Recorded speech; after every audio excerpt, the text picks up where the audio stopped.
Hello, everyone, and welcome to the Tell All with Chase and Morgan, who will be talking about out of state real estate investing. I'm super excited to have them on and just come on and share everything they have learned so far, especially since this is what I'm trying to do right now. And they are just amazing. They have been my insights into Oklahoma, which is where I'm also looking to invest. So I'm super excited for them to come on and share their story with you. And then also on Sunday, I'm going to be actually joining Joanna's live. So we just got back-to-back lives this weekend. All right. Oh, hello, Tommy. Okay, here we go. Okay, so I'm going to be adding. I sent you guys the request.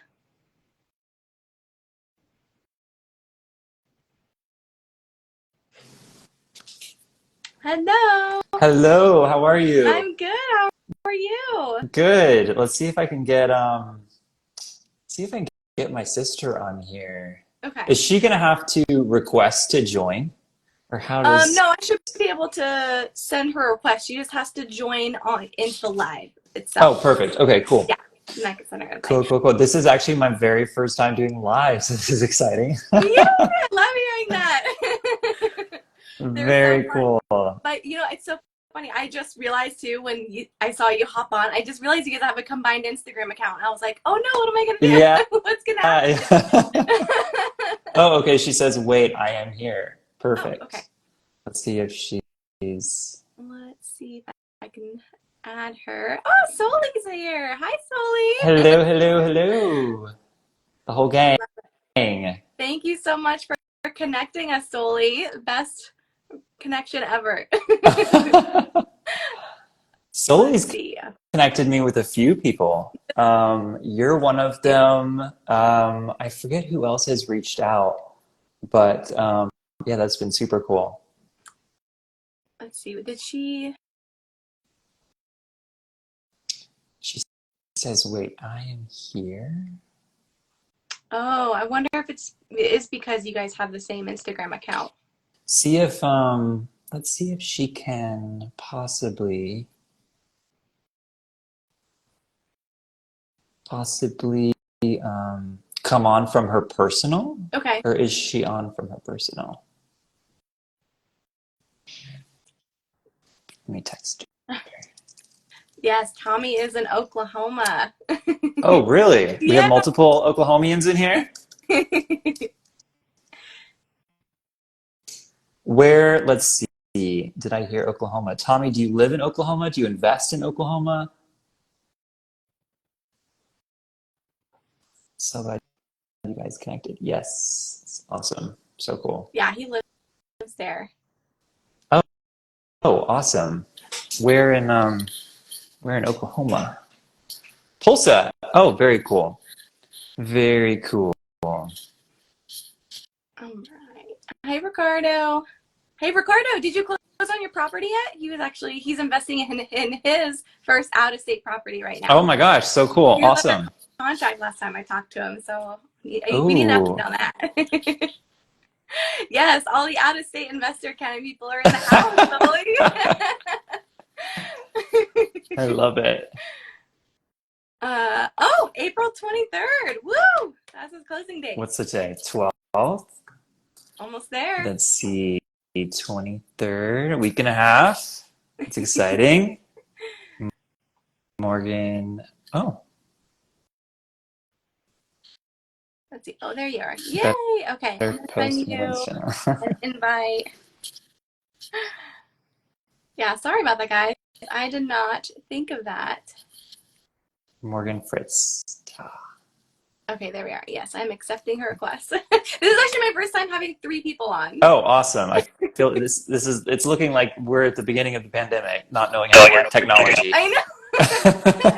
There you are. Yay! Perfect. And I saw Chase's in, and I was like, oh no, this is going to be a problem. I cannot believe, okay, this is just a learning curve because I can't believe I didn't think about that ahead of time. Since you guys have a combined account. Well, thanks. Well, I'm Excited to be here.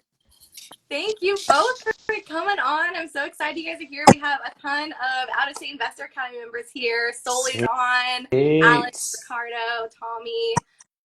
So everyone is here because we all love out-of-state investing. It's a super hot topic right now. So do you guys want to introduce yourselves and tell us a little bit about what got you into out-of-state and where you are now? Yeah, sure. So my name is Chase. Morgan, do you want to say hello? Oh, That's your I can't hear you. hear me? Miranda, can Maybe try to you hear me? Yeah, I can hear you a lot. There we go. There we go. Okay. Anyway, my name is Chase. So we're both from Dallas, Texas, but I live in Los Angeles, and I work in the entertainment industry. And then Morgan still lives in Dallas. And I think we'd thought about it for a long time as far as, getting into real estate and knowing that like real estate is always like kind of that avenue of a really safe investment. And, I started reading books and watching YouTube videos and getting on Bigger Pockets. And it kind of just led me down a loophole, and then kind of got on Instagram and found other people that were investing in real estate and were all kind of around my age. And I think that was kind of another thing where I was like, well, I'm still, in my 20s with kind of limited funds. What does investing in real estate really look like at that level? And is it even possible? So I think we kind of started there, and then I found people like Soli and a few others that kind of gave me a little bit more of a yellow brick road to how to invest in real estate with less money, but also, being in LA, it's like I can't even start to even look to invest in real estate out here. I mean, it's not even, you can't really do anything with what you have. And so yeah, I first jumped into the book, Out of State Real Estate Investing. I know that was like, I think the first book I ever read. And that kind of opened the floodgates, because I was like, if I don't invest and out of state, I can't really invest at all. And so Morgan and I were talking about it, and we kind of, based on a lot of different metrics that everyone was saying about how to find how to pick a market. And so we kind of got out the Google Docs and the spreadsheets, and kind of over the course of a few weeks, navigated it down to maybe, how many would you say, like six or seven cities? Yeah. And so it was like Dallas, Austin, Houston, San Antonio, Oklahoma City, Tulsa, Phoenix, and a few others. Close to Texas, I would say, or around, not too far. Yeah, so we kind of stayed in those areas and kind of saw where, we could experience some cash flow as well as some appreciation, kind of some developing markets, maybe not as hot as places like Austin that were kind of already, everyone had already known about them. And so that led us to Oklahoma City, in which has proven to be pretty great for us. And it's only, it's about 3 hours away from Morgan, which I say here now, like that's a benefit. But to be honest, we haven't been that often. So, going back on it, if I could tell myself, I'm like, look, honestly, invest anywhere. Just find a good market and just start investing. So yeah, that's good advice. Yeah, like you think like 3 hours, like, oh, I can just sit down there if I need to, but that's like a 6-hour day, and I didn't really think about that until we were in it and we had a problem. It's not like I can go down there and fix it, So even at a 3-hour drive, your mind already starts to like, okay, well, how, who can I call? Who can I set up? What kind of team can I build to like not even make that drive? And so you start to figure it out quickly. At first you're like, oh my gosh, how am I gonna, if this is leaking, or if this doesn't arrive, or who's gonna watch over, like, I would say you will figure it out. But like, as always, I know Soli says, you got to put your foot in the fire, and your back has to kind of be up against the wall in order for you to really start moving and get going. So, yeah. Yeah, That's absolutely. I feel like it's that safety net that people think they need in order to invest, but they really don't.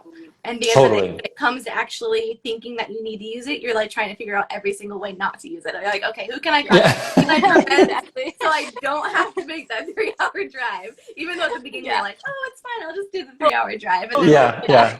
all right, I'm calling Exactly. 5 people right now to see if they can do this. Exactly. So true. Totally. And take me back to that first property. What was that mindset when, like, how you found it and what was your mindset in going into it and then purchasing it and where you are now? Yeah, so I guess I'll speak a little bit, and then Morgan, if you want to jump in or if I missed anything. So after we figured out it was Oklahoma City, you know, I think even before that, it was okay, we need to find one person that we can just trust, right? Either if it's an investor, if it's a realtor, if it's a family friend that's in real estate, like just someone that we can trust that you can go to for questions. Because I think at first you're very worried that you're going to ask stupid questions, or you know, you're going to be looked at as inexperienced and you're not going to be taken seriously. And I think you need to just find that one person that you can trust and then just kind of ask them everything, because I think that gives you a lot more confidence in yourself and what you're doing, to be like, you know, to get that all out of your system. But so we actually found our one person from Bigger Pockets. I was posting and I was like, okay, let's just, you know, I need a realtor in Oklahoma City. Like who's, you know, in Bigger Pockets that kind of maybe is an investor as well. And I had one realtor reach out to me. Her name is Laura White. She's incredible. Shout out to the 8 people in here. I don't know. She's great. Write her I'll have to name tag down. her. Yeah. I wish I could. She's starting to post more on real estate, but we found Laura, and like the personalities just meshed instantly. She was super cool and bubbly and just excited about us getting into real estate. And I tried to kind of convey the message. I was like, look, we're serious. I promise. I know we don't have anything to our name right now, but like, we're really, you know, we're looking and we're ready. And we probably toured around.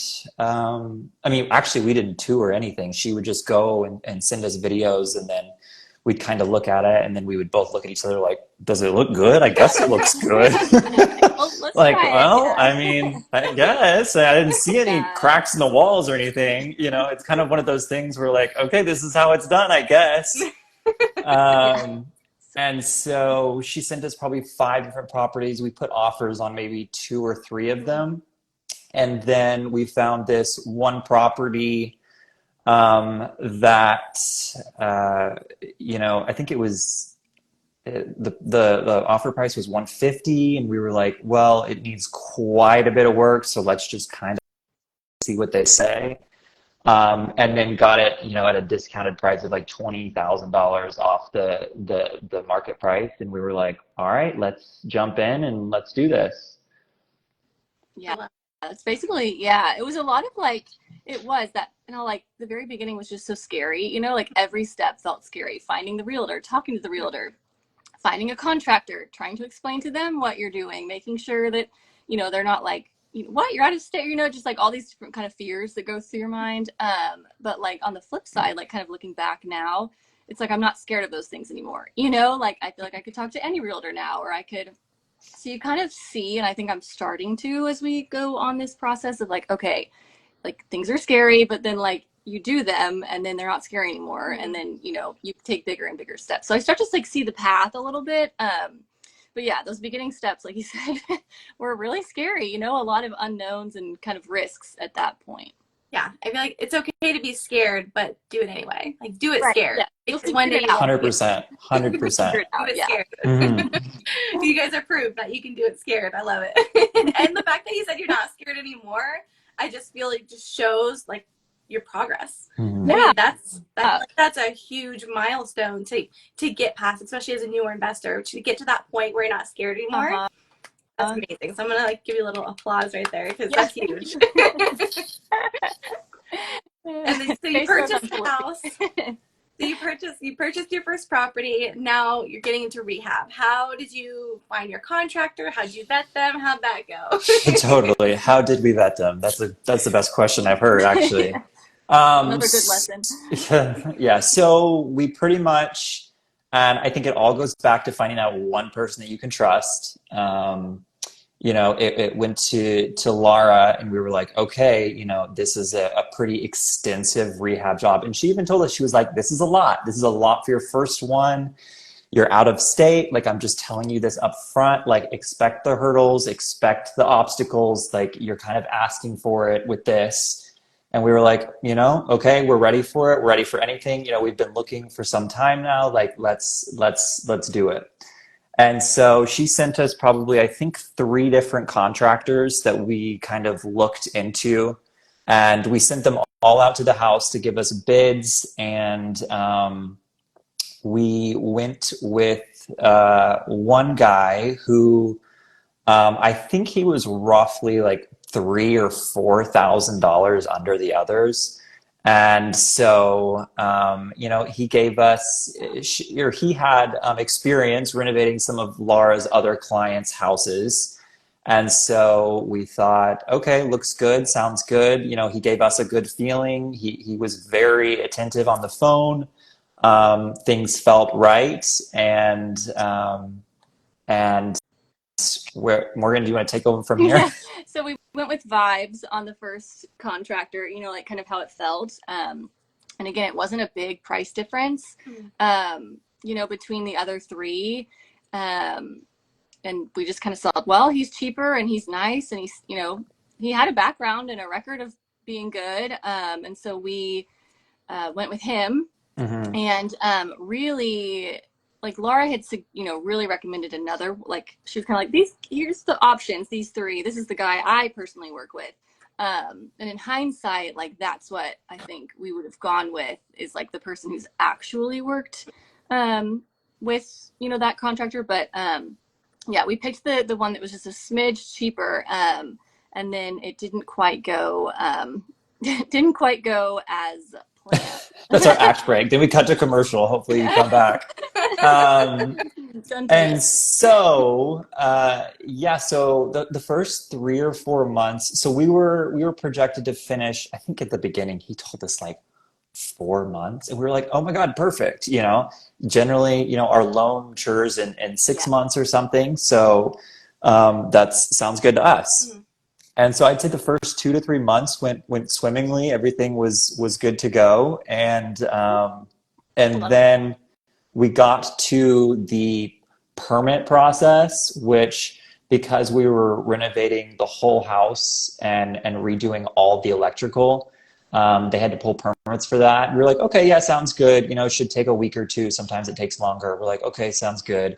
And, 2 weeks went by, nothing. 3 weeks went by, nothing. Then we got to 6 weeks, still nothing. And I think because, it's our first property, you don't really know what to expect, and you don't really know, you don't know what's normal. And so you don't know when you should put your foot down or when you should just kind of stay out of their way and let them do their thing. And especially from out of state, you have to ask for pictures, and you have to ask for, videos, and how's it going, and you're checking up.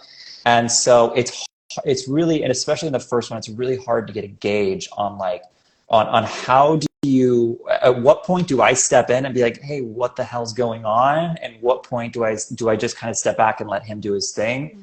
And, because he's a recommended contractor, we're like, all right, look, I trust you. You've done other houses. Sounds good. Like, just keep us posted as much as you can.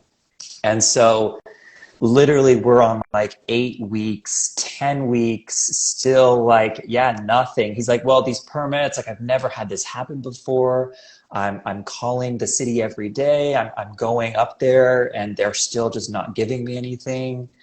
And so finally, Morgan and I were like, all right, what's going on? And so I called the city myself, in which I probably should have done this, 8 weeks prior, but I called the city myself, and I was like, hey, I just want to check the application for a permit. that was submitted like 2 months ago. And they were like, okay, yeah, sure. What's the address? And so I gave him the address, and she came back and she was like, oh yeah, this permit looks like it was just submitted a few days ago. And I was like, really? I said, was there anything, was there any sort of application, prior to that? And she goes, not on file. And I'm like, oh shit. Yeah. And I'm like, okay, well, do you have a rough estimate of like when this should be, when this should be done? And she's like, oh yeah, it should be done in the next 4 to 5 days. And I'm like, wow. So I on that whole process, I don't know what went wrong, but from there on out, Morgan and I talked together, and I was like, all right, we simply can't trust this guy. So even if the permit process is done in the next 4 days, then this is not someone that we can associate or trust at all. And thankfully we did divide up the payments, which is really important in the beginning. I think we divided up the payments into fourths. So we would pay, a fourth up front, he would complete a fourth, and then pay another fourth, he would complete. And so luckily we didn't pay him anything over what he had done to that point. And I think that was another problem, is like up to that point, we had no problems. Like he was moving along fine. And, the work he had done was suitable. So once that happened, I gave him a call and I'm like, hey, look, and I try to kind of blame it on myself because I don't really want to create any enemies, even though, clearly there were problems going on. And I was like, hey, we're at a point where, we just can't keep sitting on this, and we might just go ahead and sell the property as it is. It's unfortunate that it couldn't have gone better. And he kind of apologized and just kind of went on his merry way. And so now we're stuck with a house that is pretty much half done. It's like ripped open. It's like a surgery that didn't get sutured up is what it looked like. And so we went back to Laura, and she had been updated on this process kind of through the whole thing. And I was like, okay, what do we do now? And we sent the contractor that she originally had pitched to us or used most frequently. And so he went out, he bid it, and luckily he bid it literally right at the number of the remaining budget we had left. So thank God. And then jumped on the project and finished it in about 4 months, 3 or 4 months. And so, yeah, kind of a disaster story. From what we found out, actually, he was like going through a messy divorce, I think. So, yeah, a bunch of things that, we couldn't necessarily control. And you also didn't have the knowledge of how to control it, especially since it was property number one. So, but once we got the new contract in there, he finished it up and got it looking good. But, yeah, it was definitely a huge learning experience. Like, I'm not glad it happened at the moment. Looking like really important to learn all of those different things. And like, if it would have gone perfect, that instance, like now we're like super, detailed on vetting contractors and the timeline and like all that kind of stuff. So yeah, it's a good learning experience. One I wish that didn't necessarily happen in the moment, but definitely we learned a lot from it. Absolutely. I mean, that is just so crazy because looking back, I guess now you guys would think that, okay, did you guys have a contract with him, a timeline contract where like he had to get certain things done by a certain date, otherwise? I don't think it was like there was like a rough timeline, but I don't think he had like specific dates on there that stated like, exactly when he was going to finish, when at what time. Okay. Which probably could have helped for sure. But yeah.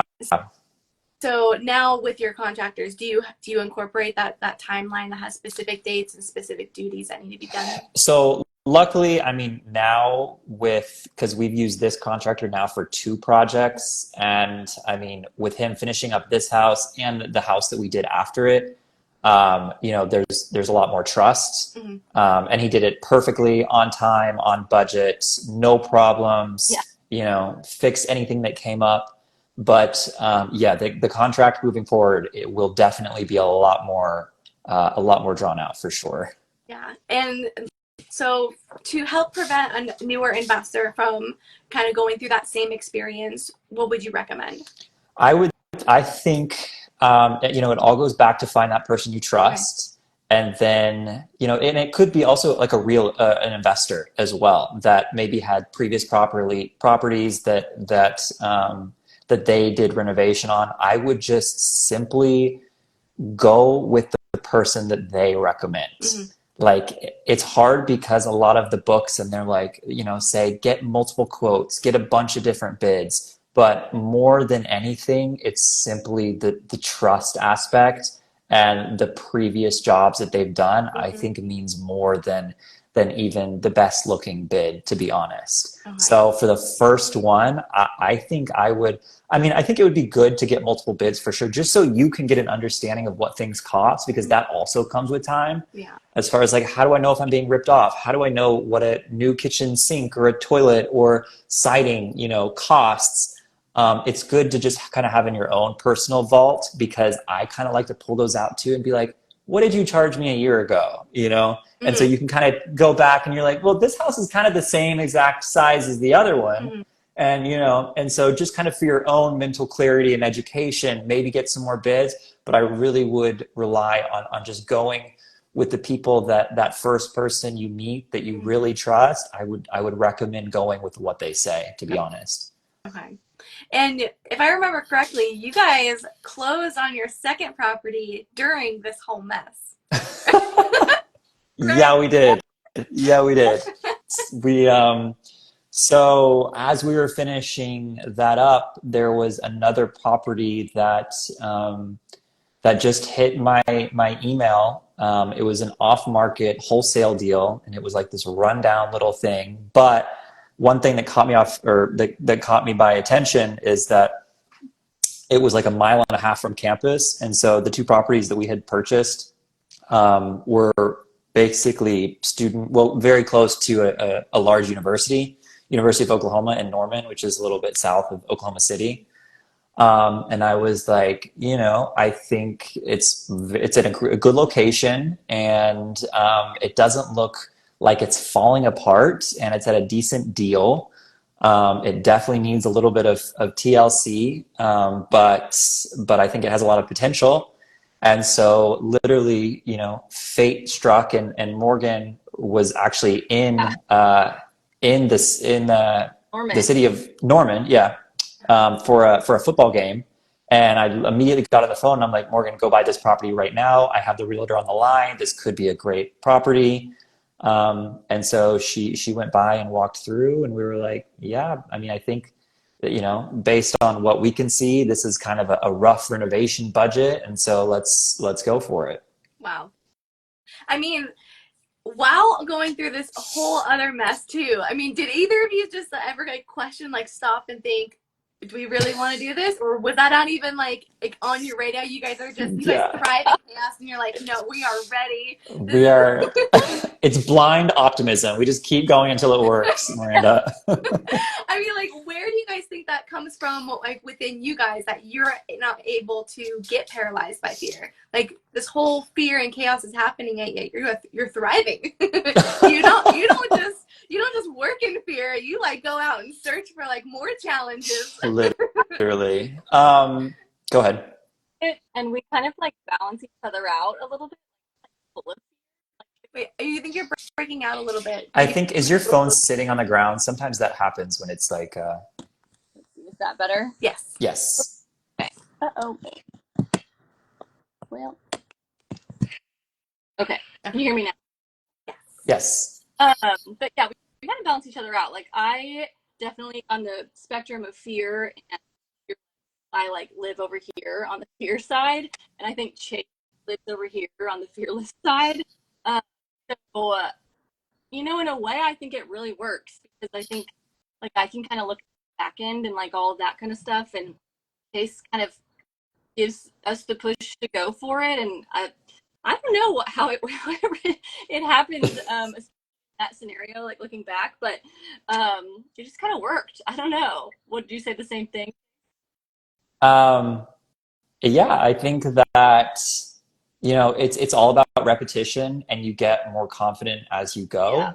Mhm. I do think, it was maybe a little bit risky to do this in the middle of that, but I think once I had confidence in a contractor, that's when I went back to sort of the numbers and went, okay, look, we're not redoing the entire electrical panel. There's not foundational issues. It just needs, some new siding, kind of a new flooring and a few other things that I can kind of wrap my head around.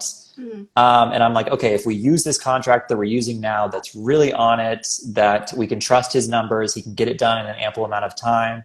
I think this could be a really great opportunity with good comps in the area that really supported it. Mhm. And so I think that kind of gave us Yeah. the confidence to just kind of keep going. Yeah, I mean, you guys started with chaos, so I feel like this little nice house that only needs some flooring and stuff probably was like, oh, this is like icing on the cake compared to what we just went through. Do you feel like that had a little bit anything to do with it? Yeah, like I really do. Like kind of having that knowledge from the first house, I think maybe even probably pushed that second one along even further. But it did feel so much. It was like a breath of fresh air. Like, oh, okay, how it's supposed to work. Right. And where is that property now? So which one, the first or second? Second. Second. So the second one, so we finished it in September. We started, oh man, it was a home run property, truly, from the second we bought it to now the second we're selling it. Um, we started renovations in September. We renovated it for, I think it was 3 weeks. We were in and out in 3 weeks. And then we were kind of looking at the numbers and we were like, we've always wanted to do midterm rental. And I know that a lot of people talk about it. And I was getting all of the videos on my Explore page about how to do it and such. And so that's when I told Morgan, I'm like, look at the other houses on Furnish Finder in the area. I think we could really get a lot of money out of it. And so after he finished it, I flew down there. I think it was like 2 weeks after, and literally ordered everything you can imagine from Amazon, shipped it straight to the house. And Amazon, like all the furnishing he had shipped. like the house was brought to you, sponsored by Amazon.com. There was not a single thing in that house that wasn't Amazon. And so just ordered a ton of stuff to the house and then went down there and set it all up in about 3 days. And we luckily caught the tail end of the football season last year. And so before we decided to midterm it, we said, why don't we just, because the demand in that area was already so high for, there's just a lack of housing. And so we listed it on Airbnb and we're making like $500 a night for, I think, 2 or 3 weekends in a row as we caught that last tail end of football season. Wow. And then after football season was over, we had a midterm renter move in that found us actually also through Airbnb. I just switched it to a 30-day stay. And that moved in at the beginning of December. And then he stayed until March. And we were cash flowing, like $1,000 a month, which was really, yeah, it was incredible on a 2-bedroom, 700 square foot house. And towards the end of it, we were like, even with as much money as we're making, at $1,000 a month, based on the other houses in the area of what they're selling at, should we just sell it and keep moving forward? And I kind of did the math, and what I thought was a good comp when we first bought it went up another $40 a square foot on a new comp that I found just down the street. And I was like, oh, wow, we could make a lot of money if we just sold the house. And so contacted my realtor, back to the very first person, the person we trust. And I was like, look, this might be the perfect business in a box for somebody if we list it as a midterm renter or rental or an Airbnb, just because I feel like so many investors that, have properties are now also looking into the Airbnb space, and everyone's wanting that kind of extra cash flow that they're hearing about. Mm-hmm. And so we listed it on, on the market, and really made the description and described that, look, it's a midterm rental or an Airbnb. It makes this much a month. It's perfectly ready to go. I can give you receipts of the leases. I can give you everything you possibly want, and listed it pretty sky high. And it went pending at full price in 3 days. Yeah. Woo! Yeah. That's amazing. Congratulations. Thank you. Yeah, it's and so yeah, we should make right around $60,000. And so, at $60,000, if you divide that up by $1,000 a month, then you kind of do the math and you're like, how many years would I have had to hold this for 60 grand? Yes, we're paying taxes on it, but still it's like, I want to keep my money working as hard as I possibly can for me. Yeah. And so, yeah, it's currently just had inspections today, and hopefully it will close right at that number. Woo! I mean, you guys were literally like I feel like the dream seller. Like you had the receipts, you had all the documentation, you basically did all of like the really, really hard work, and now you just set up this beautiful, beautiful cake for someone to just come and buy. And just Totally.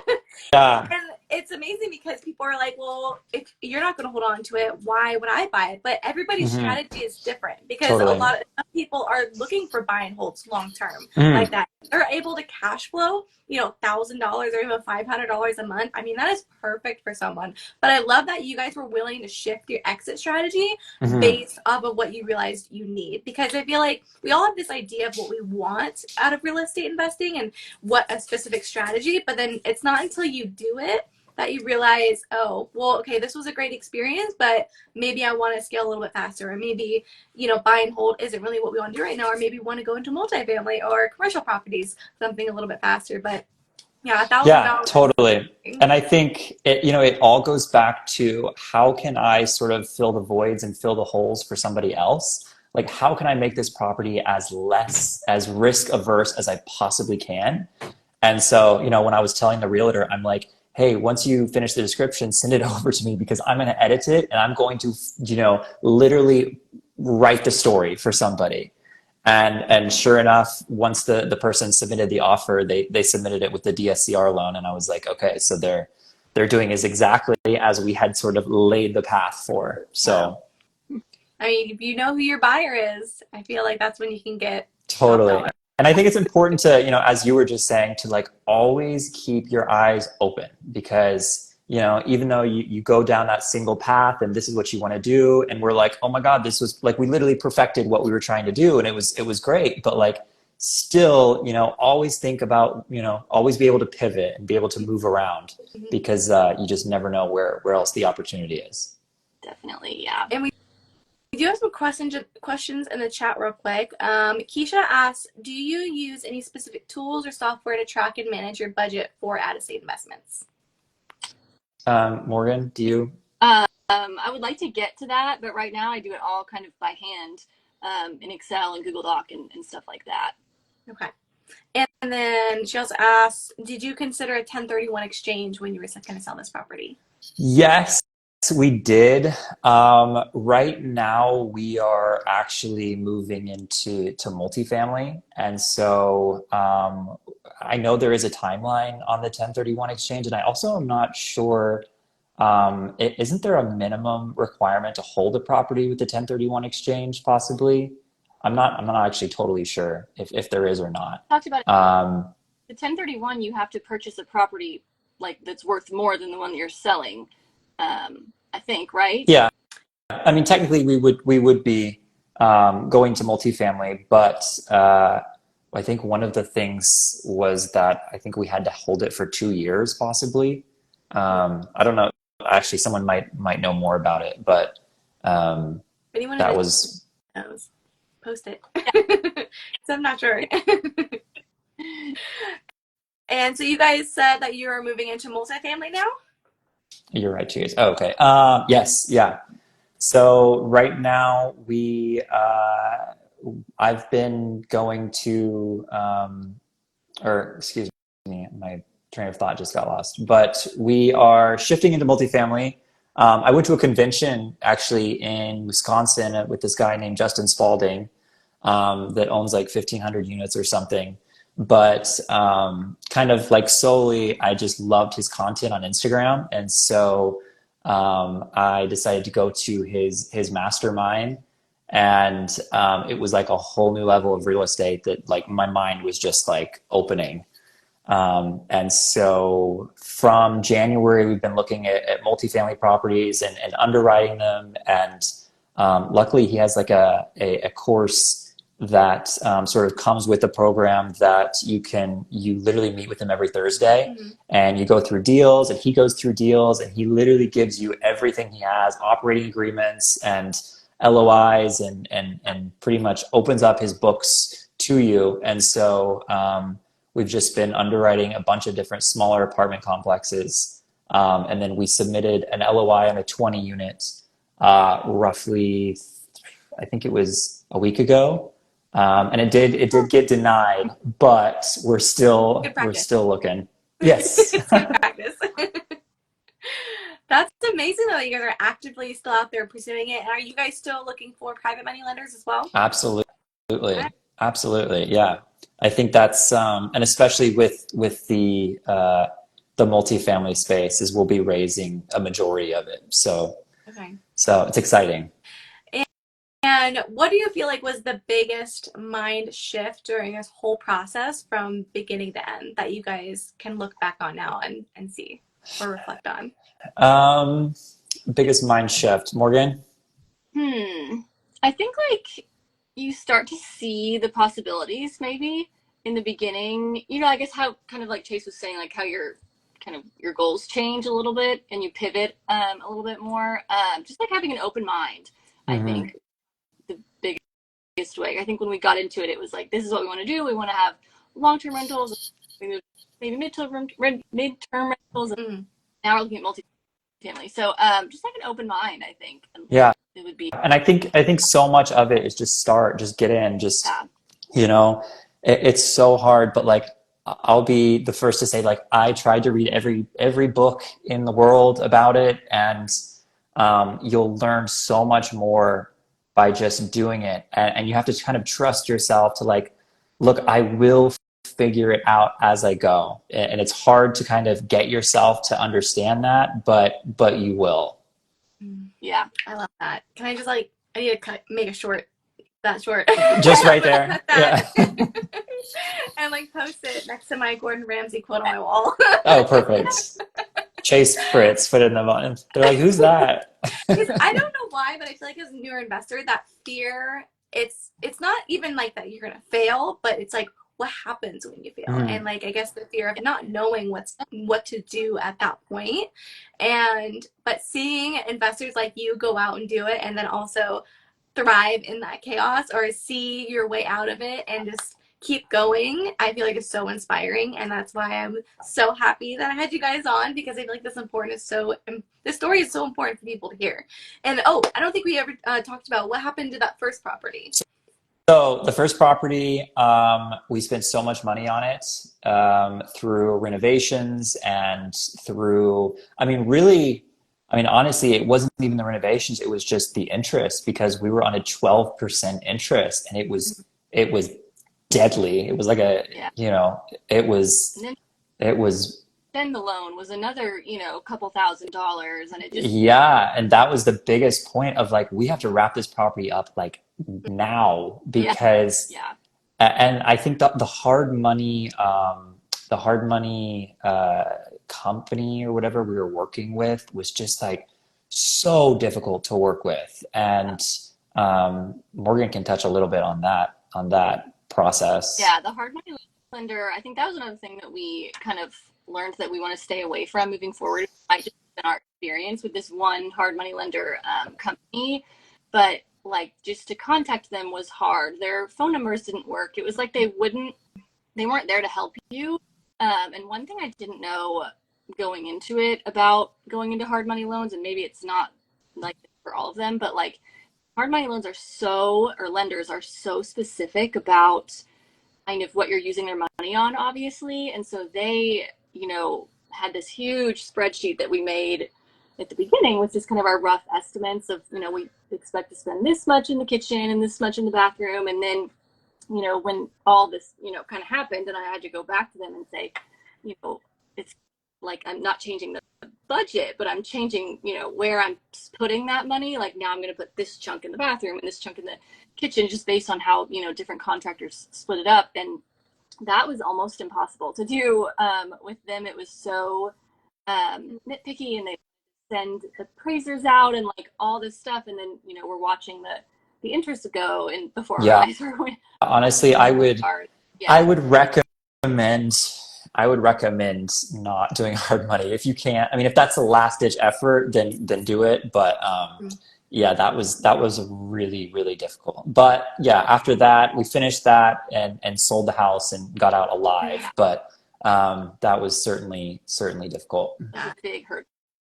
But then you made 60,000 on the other. Exactly. You just got to keep going. Yours is optimism. Is Optimism?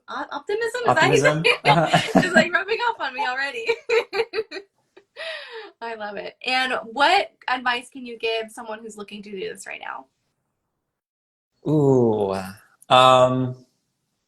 Let's see. Advice would just be that you'll figure it out. Like even if you like take an action and you realize like, ooh, that wasn't the right action, or this was a mistake. Like you always a way out of it. You can always. And also, you can do everything from out of state. I promise you, even from day one, you can do it from out of state. No matter where you are, no matter what it is. We did short term from out of state. We did midterm from out of state. We bought out of state. We sold out of state. You can do it all from out of state. So don't think that should be a crutch to you. Definitely. I love that. And really, I mean, it sounds like, especially from your guys' whole experience, just surrounding yourself with like the right people, like building your team off of trust. And what I also love is that because you guys have each other, I mean, you guys are the best brother-sister duo, right? But not everyone might have that partner. So what people can do is they can go out and either do a JV deal with another more experienced investor, or find yourself an accountability group or create one, with investors who are doing the same thing, whether it's in the same state or not. But just get yourself a group of people that you can go to ask questions. I feel like is like my takeaway from like this whole interview, because seeing you guys and how you work together and how you complement each other, it's like, I love that. And I want that in my team and the people that I'm surrounding myself with when going through this process. Because I feel like the more support you have, you just feed off of each other's energy. And especially through this hard times, like you need to have a little bit of someone to lean on during these hard times. Totally agree with that. Absolutely. Someone that you can just air it out with, ask your dumb questions, and just, yeah, totally agree. Definitely. I love that. Well, is there anything that the people listening here can help you with, or what are you looking for right now in your real estate journey? Morgan, anything? I mean, always private money investors. We're always looking to fund future deals. But I mean, other than that, it's really just up to us to find the deals. Anyone in the Oklahoma City area, we'd love to connect with. And have any advice? Yeah. Family or getting into multifamily, or kind of what that looks like for first timers too. We love Totally. Absolutely. I love it. Well, thank you guys so much for coming on. Everyone, you can find them at Influential Rentals, and you guys need to post these wins that you guys are doing. I know. Oh my gosh. I have so much. That's another thing, is like I'm filming all this content. I promise I have videos of everything, but I just haven't edited it all together. You guys heard it. So you guys heard it here, but you can go to their Instagram and see it when they start posting. That's your guys' action item taking away from this. True. Out on. Well, thank you guys so much again for taking the time and just coming on and sharing your story and experiences. I think I can't speak for everyone, but I know I'm walking away from this with a lot of just value to think about and a lot of really great tips that I'm definitely going to use moving forward. Thank you so much. You are incredible to be doing this like every week. And it's just like so awesome. And you're going to have thousands of units one day. And I'm not going to be surprised at all. So 100%. Thank you. Thank you guys. You guys are amazing. All right. Well, I will talk to you guys later. Have a great cool. night. Well, have a good night.